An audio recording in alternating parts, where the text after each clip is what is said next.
छत्तीसगढ़ के निगम मंडलों में नियुक्ति के लिए इंतजार कर रहे नेताओं को जल्द ही खुशखबरी मिल सकती है। आपको बता दें, खबर है कि 17 दिसंबर से पहले निगम मंडलों में कांग्रेस नियुक्तियां कर सकती है। बघेल सरकार को बने 17 दिसंबर को 2 साल पूरे हो रहे हैं। बुधवार को सीएम हाउस में हुई बैठक के बाद कृषि मंत्री रविंद्र चौबे ने कहा कि 2 दिनों तक चली बैठक में निगम मंडलों के 57 नाम तय हुए हैं। हाईकमान से बातचीत के बाद ये सूची जारी कर दी जाएगी। बता दें कि 36 निगम मंडल प्राधिकरण में अध्यक्ष, उपाध्यक्ष, चेयरमैन और सदस्यों की नियुक्ति होनी है। 150 कार्यकर्ताओं की अलग अलग पदों पर नियुक्ति होनी है। दूसरी सूची में 3 विधायकों को भी जगह मिल सकती है। संगठन में काम करने वाले कई चेहरे सरकार में शामिल होंगे। में लगभग निगम मंडल प्राधिकरण और आयोग हम लोगों ने जो चिन्हित किए हुए थे वो 72-73 के आसपास, उसमें से कल और आज की बैठकों के बाद लगभग 56-57 निगम मंडल प्राधिकरण और आयोगों में अध्यक्षों की नामजदगियां और उसके साथ साथ जो माननीय उपाध्यक्ष और सदस्यों की नामजदगियों पे लगभग अंतिम निर्णय आज हो चुका है। अब हम लोगों को ऐसा लगता है कि सरकार के 2 साल पूरा होने के पूर्व ही हाईकमांड की अनुमोदन के तत्काल पश्चात ये सारे नामों की घोषणा हो जाएंगी। छत्तीसगढ़ बीजेपी प्रभारी डी पुरंदेश्वरी और सह प्रभारी नितिन नवीन का 2 दिनों का दौरा कई मायनों में प्रदेश बीजेपी में जोश भर गया। नई प्रभारी ने निष्क्रिय हुए नेताओं और कार्यकर्ताओं को नए मंत्र दिए तो जुट जाने के लिए ताकीद भी किया। हालांकि कांग्रेस ने कहा कि इस दौरे से ज्यादा असर पड़ने वाला नहीं है।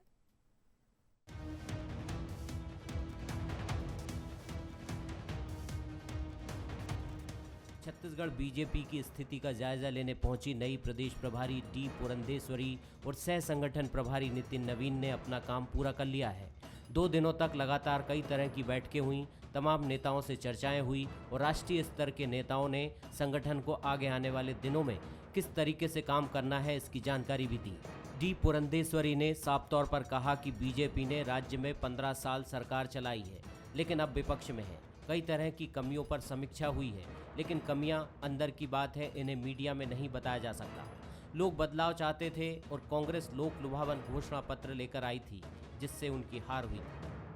हमारा पूरा बातचीत हो गया है 2 दिन में और उसी के हिसाब से हम आगे जाएंगे। प्रजा के मुद्दों पे लड़ेंगे और इस स्टेट गवर्नमेंट की जो फेलियर्स है उसे हम एक्सपोज करेंगे। We are in the opposition now, हमें केवल प्रजा के मुद्दों को लेकर लड़ना है। बीजेपी प्रभारी ने कहा कि निष्क्रिय हुए कार्यकर्ताओं को काम करना ही पड़ेगा। कांग्रेस के वादों को जनता तक लेकर जाएंगे और फिर सत्ता में लौटेंगे। उधर सह प्रभारी नवीन नितिन ने कहा कि आने वाले दिनों में जनता के मुद्दों को लेकर पार्टी आक्रामक तरीके से मैदान में उतरेगी। कई समीक्षाएं हुई हैं, उन सभी बूथ से लेकर मंडल स्तर के कार्यकर्ताओं को मजबूत करना और उनके संगठन में जोड़ने का काम दिया गया है और आने वाले दिनों में बड़ी संख्या में हम सरकार की विफलताओं को लेकर सड़क पर उतरने वाले हैं। तो एक खाका खींचा कि आने वाले समय में हम सरकार में कैसे आए और सांसदों की और अन्य लोगों की भूमिकाएं क्या होगी। मेहनत करेंगे और जो प्रभारी जी ने जो कहा है उसको दौरा करके, मेहनत करके, परिश्रम की पराकाष्ठा करके पार्टी को खड़ा करेंगे। बीजेपी प्रभारी के आरोपों पर कांग्रेस ने भी पलटवार किया। कांग्रेस ने कहा कि वे अभी राज्य बीजेपी की प्रभारी बनी हैं। उन्हें छत्तीसगढ़ को समझना है, सरकार के काम करने के तरीकों को समझना है। जो बीजेपी की प्रभारी जो मैडम आई थी, उनको छत्तीसगढ़ की भौगोलिक स्थिति का ज्ञान नहीं है। वो पहली बार छत्तीसगढ़ आई हैं, पहले छत्तीसगढ़ का दौरा कर लें, घूम लें और किसानों से चर्चा कर लें। यहाँ के अभी तो भारतीय जनता पार्टी के नेताओं को भी ठीक से नहीं पहचानती होंगी वो, और आते उन्होंने सरकार की खामियां गिनना शुरू कर दी। पहला दौरा तो उनको अपनी पार्टी को संभालने का करना चाहिए था। पहले ये देखते कि उनकी पार्टी की स्थिति क्या है और उसके बाद में बात करना चाहिए। बीजेपी प्रभारी के दौरे से कार्यकर्ताओं में उत्साह का माहौल है, लेकिन 2 दिनों की बैठक में डी पुरंदेश्वरी ने साफ निर्देश दिए कि अब ढिलाई बिल्कुल नहीं चलेगी। संगठन में नियुक्तियां और खामियों को दूर करने के भी उन्होंने संकेत दिए। अपने तय शेड्यूल से हटकर उन्होंने कई बैठकें भी ली। अब आने वाले दिनों में ही पता चलेगा कि उनकी ताबड़तोड़ बैठकों का राज्य बीजेपी पदाधिकारियों और कार्यकर्ताओं पर क्या असर पड़ा है। अभिषेक शुक्ल, बंसल न्यूज, रायपुर। बीजेपी प्रभारी डी पुरंदेश्वरी अपने 2 दिवसीय छत्तीसगढ़ दौरे के दूसरे दिन बिलासपुर दौरे पर रहीं। यहां वो महायज्ञ में शामिल हुई। इस दौरान पार्टी पदाधिकारियों और कार्यकर्ता भी उनके साथ मौजूद रहे। मीडिया से रूबरू होते हुए पुरंदेश्वरी ने कांग्रेस पर जमकर निशाना साधा। उन्होंने कहा कि भूपेश सरकार किसान और महिलाओं के हित के खिलाफ है। प्रदेश में किसान आत्महत्या कर रहे हैं। कांग्रेस ने जनता के साथ छलावा किया है, लेकिन अब बीजेपी प्रभावी प्रतिपक्ष का रोल निभाएगी। स्ट्रैटेजी हम अपने आपस में बातचीत करेंगे ना, मीडिया के थ्रू कोई बातचीत होती नहीं स्ट्रैटेजी पे। हमारा पूरा बातचीत हो गया है 2 दिन में और उसी के हिसाब से हम आगे जाएंगे। छत्तीसगढ़ में कांग्रेस के कृषि कानूनों को लेकर किए गए विरोध पर बालोद पहुंची राज्यसभा सांसद सरोज पांडे ने कलेक्टर से मुलाकात की। इस दौरान उन्होंने कृषि बिलों को किसान हितैषी बताया। उन्होंने कृषि बिल के विरोध में चल रहे धरने पर सवाल उठाते हुए कहा कि कानून बनने के लंबे अंतराल के बाद विरोध क्यों किया जा रहा है, जबकि सदन के अंदर विरोध करने का पूरा मौका था। वहीं किसान की आत्महत्या को लेकर सरोज पांडे ने प्रदेश सरकार पर निशाना साधते हुए कहा कि कांग्रेस ने चुनाव से पहले घोषणा पत्र में जो वादे किए थे वो अब तक पूरे नहीं हुए हैं और इसी के चलते किसान आत्महत्या कर रहे हैं। मुझे लगता है कि कानून बनने के बाद, इतने लंबे समय के अंतराल के बाद कानून बन गया, तब तक कभी किसी पार्टी ने विरोध नहीं किया। सदन के अंदर में उन्हें पूरा मौका मिला। कांग्रेस पार्टी ने इस बात का बहिष्कार किया और वहाँ पे उन्होंने कोई विरोध नहीं किया। आज विरोध किस कारण से है? ये कृषि बिल किसानों के हित का है, किसानों के समर्थन का है, और अगर किसानों के हित का बिल है तो इसे कानून के तौर पर परिवर्तित किया गया है। अब इस बिल पर राजनीति नहीं होनी चाहिए। डॉक्टर रमन सिंह की सरकार के कार्यकाल में कभी किसानों ने आत्महत्या की है ऐसा हम लोगों ने नहीं सुना है। 15 साल के कार्यकाल में हमने नहीं सुना है। लेकिन भूपेश सरकार आने के बाद किसान आत्महत्या कर रहा है। सरकार ने जिन बातों को घोषणा पत्र में कहा था वो बातें पूरी नहीं हो रही हैं। वहीं बिलासपुर में भूमि पूजन पर सियासत गर्मा गई। एक सड़क को लेकर कांग्रेस और बीजेपी आमने सामने आ गए, जिसके चलते एक ही सड़क का 2 बार भूमि पूजन कर दिया गया।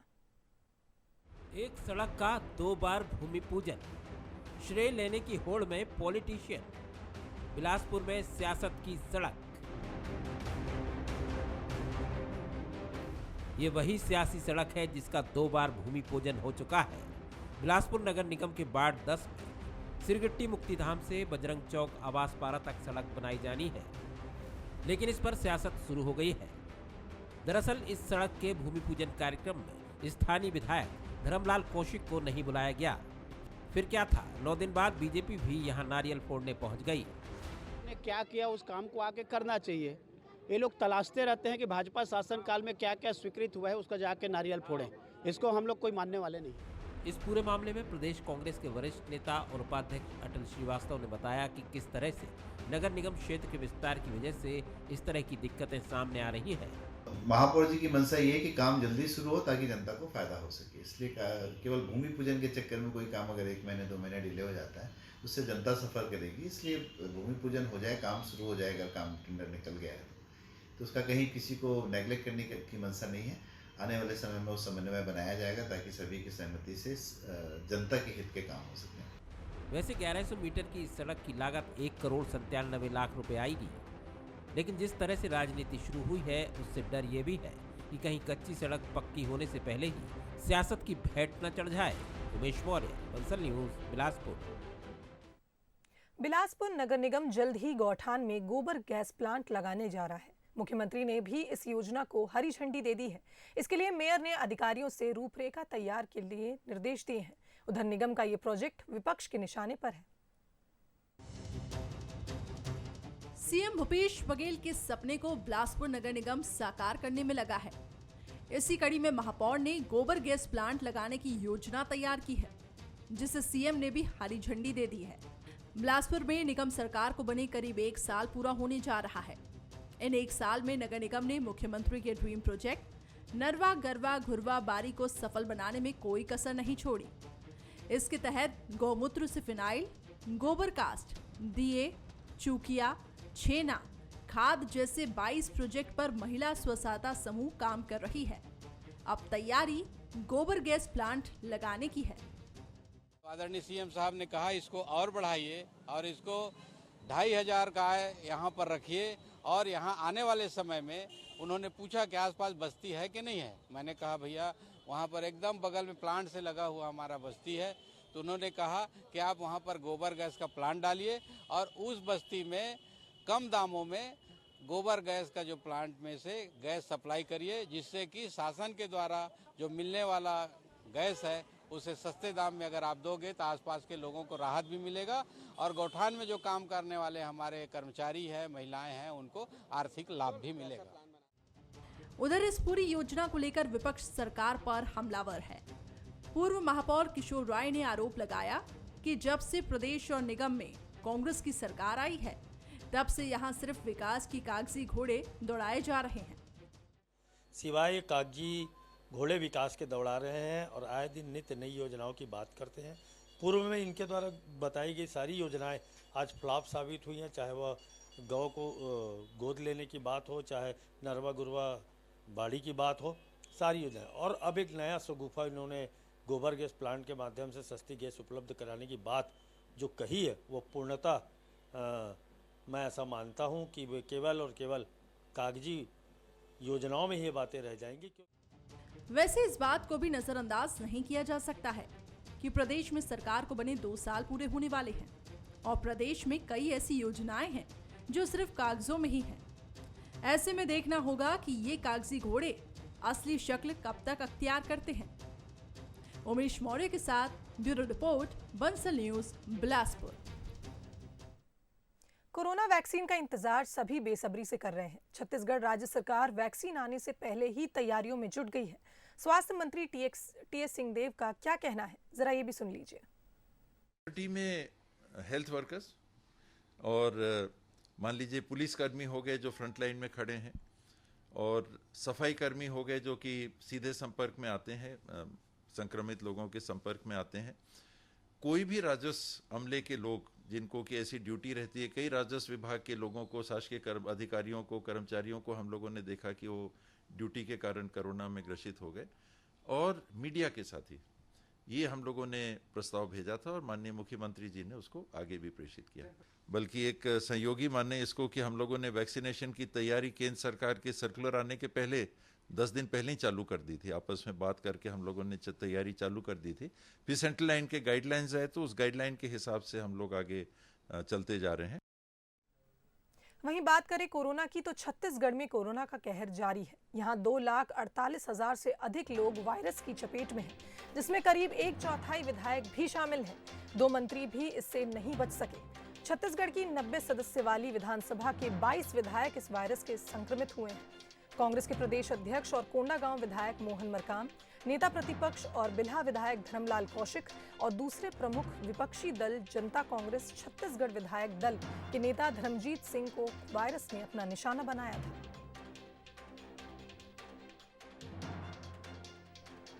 स्वास्थ्य विभाग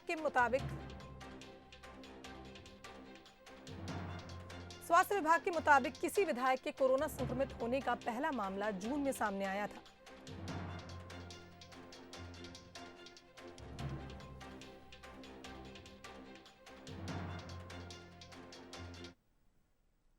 छत्तीसगढ़ में सरकार समर्थन मूल्य पर धान की खरीदी कर रही है, लेकिन हर साल की तरह इस साल भी धान खरीदी को लेकर विवाद शुरू हो गया है। 1 दिसंबर से शुरू हुई धान खरीदी में एक और किसान खेती हर भूमि का रकबा घटाए जाने का आरोप लगा रहा है, तो वहीं दूसरी ओर विपक्ष बारदानों की कमी को लेकर सरकार पर निशाना साध रहा है। दरअसल बलरामपुर जिले के रामानुजगंज धान उपार्जन केंद्र में 2014-15 से रखे बारदाने अब किसी काम के नहीं रह गए हैं। रखरखाव के अभाव में करीब 2.25 करोड़ के बारदाने सड़ चुके हैं। कांग्रेस के जिला अध्यक्ष राजेंद्र तिवारी ने इसको लेकर बीजेपी पर निशाना साधा।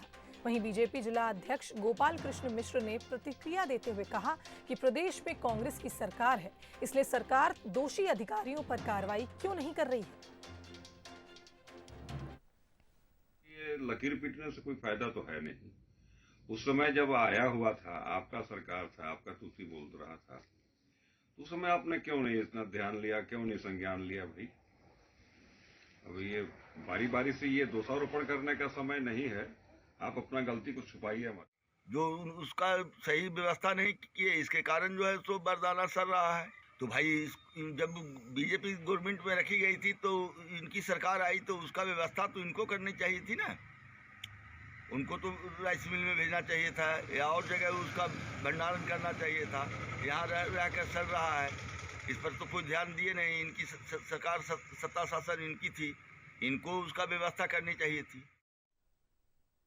देश में जारी किसान आंदोलन के बीच छत्तीसगढ़ में किसानों की मौत से जुड़ी चौंकाने वाली घटना सामने आई है।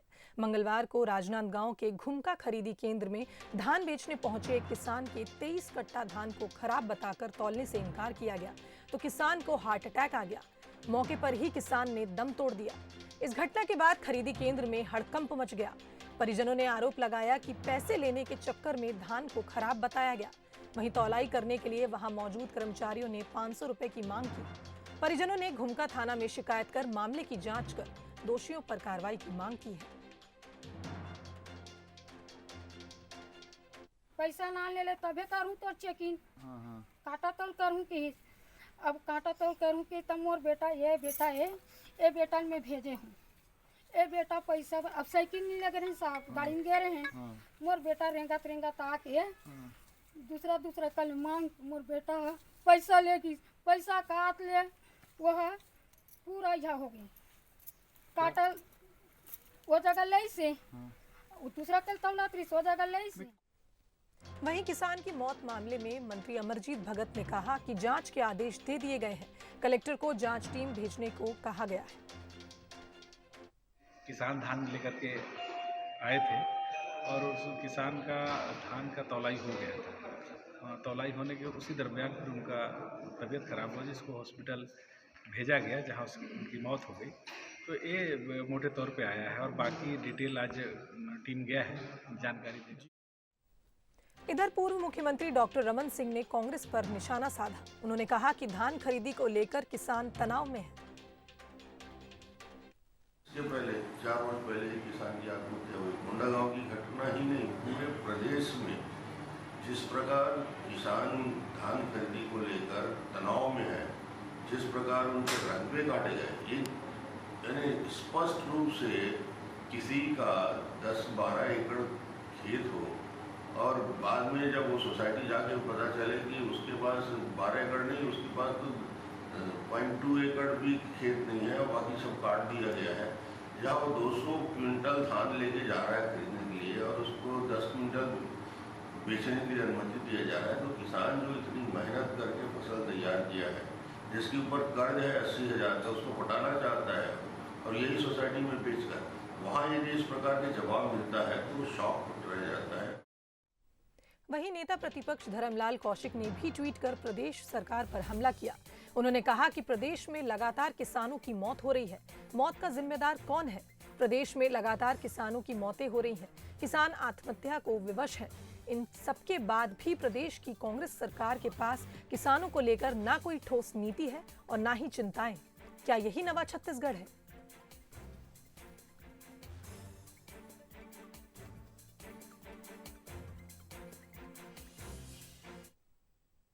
आगे बढ़ते हैं। खबर महासमुंद से है, जहां किसानों ने मंडी कर्मचारियों को बंधक बना लिया।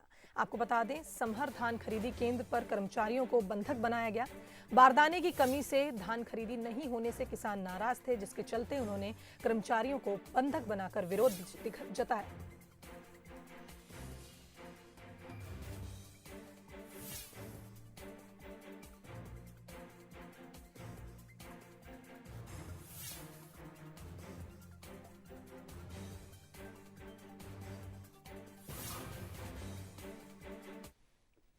वहीं खबर रायपुर से है, जहां आज जोगी कांग्रेस नगर निगमों का घेराव करेंगे। आपको बता दें, घेराव में जोगी कांग्रेस के बड़े नेता शामिल होंगे।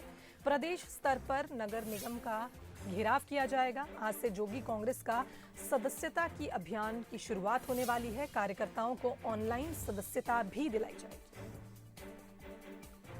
तो आज जोगी कांग्रेस नगर निगमों का घेराव करेंगे। आपको बता दें, घेराव में जोगी कांग्रेस के बड़े नेता शामिल होंगे। वहीं आज से जोगी कांग्रेस का सदस्यता का अभियान भी शुरू होगा, जिसमें कार्यकर्ताओं को ऑनलाइन सदस्यता दिलाई जाएगी। वहीं खबर रायपुर से ही है, जहां मुख्यमंत्री भूपेश बघेल आज सोनाखान जाएंगे। सीएम शहीद वीर नारायण सिंह दिवस कार्यक्रम में शामिल होने के लिए सोनाखान जाएंगे।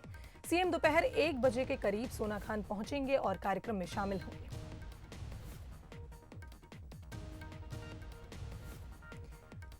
तो शहीद वीर नारायण सिंह दिवस के कार्यक्रम में शामिल होने के लिए मुख्यमंत्री भूपेश बघेल आज दोपहर 1 बजे सोनाखान पहुंचे।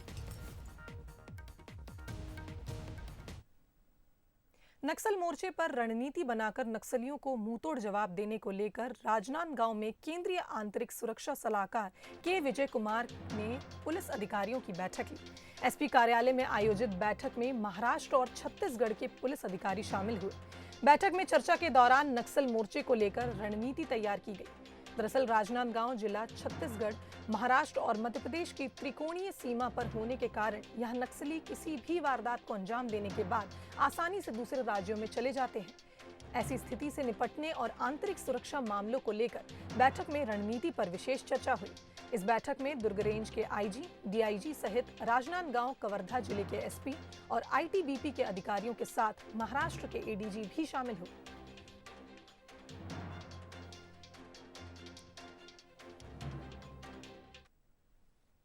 वहीं खबर कांकेर से है, जहां नक्सलियों ने बैनर पोस्टर लगाया। आपको बता दें, बैनर पोस्टर लगाकर उन्होंने पीएलजीए सप्ताह मनाने की अपील की। कई जगहों पर पेड़ काटकर उन्होंने मार्ग बंद किए। कांकेर थाना क्षेत्र के मलांज कुइन के पूसा घाटी की घटना बताई जा रही है, जहां नक्सलियों ने बैनर पोस्टर लगाकर पीएलजीए सप्ताह मनाने की अपील की।